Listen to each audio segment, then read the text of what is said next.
if we have the information, we have it, or we start doing the research to find an answer that would fit our fact pattern. FACTPATTERN,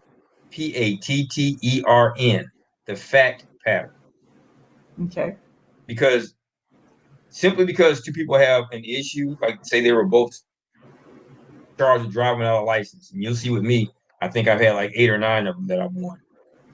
But what led to the stop?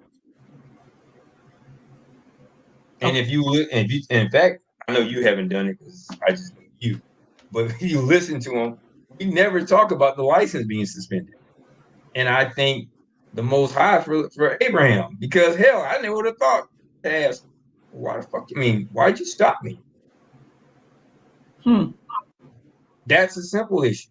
How many guys have gone to jail for traffic stops because they said we stopped because your tail light's out, and nobody provided proof that the fucking tail light was out? That means if you can't prove the tail light was out, then there's no pretext for the stop. And of course, it's not legal advice; it's just illegal. This is a suggestion for you. Why did you stop me? Can you prove that's the issue? If you can't prove it, then it didn't damn happen. And don't get to talking about things that have nothing to do with why you're there. You'll never talk yourself out of an issue. You're going to talk yourself into it. And if you think you talked yourself out of it, maybe it's because they had no reason to stop you to begin. No legal justification for the stop.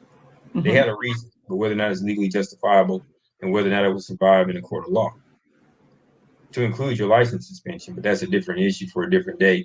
Or you can just reach out to me and we'll discuss that through consultation. I don't want to give out too much here.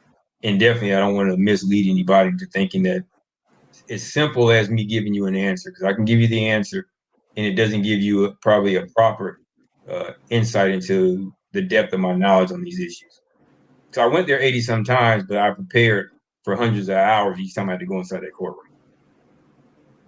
And this, I didn't mean to cut you off. I just wanted them to know what your website was. It's gregdoss.com. Once again, yes. gregdoss.com. Yes.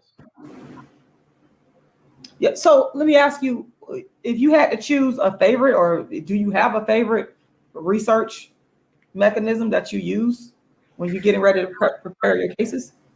Yeah, Leon.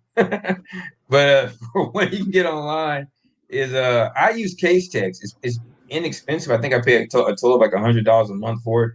Case text, okay. Yeah, case text and parallel search. I think they cost me a combined $100 a month or something like that. And then the Westlaw is a little bit more expensive. It's like $300 a month, and then the Lexus is somewhere close to it, depending on which particular plan that you get. But other than that, Google will satisfy a lot of your requests. Yes, I have a case text account, and I have parallel search. You see it at the top, the parallel search. Compose, I have yet to subscribe. I haven't subscribed to Compose yet because Compose they haven't expanded it to where I think it's worth my time. But it definitely helps you write winning briefs, but their subject area is a little bit limited right now. Okay, so I heard you mention writing a brief or the complaints. Okay, yes. So again, we're dealing with people that are non-lawyers, novices. Okay, so we kind of covered that's me. I'm a non-lawyer and a novice. Go ahead. Right, but we dealt with where to start with the actual legal research. You gave some great resources. What about a person that doesn't know how to necessarily write or understand how to write a complaint or a brief? Do you have any suggestions for where to get started?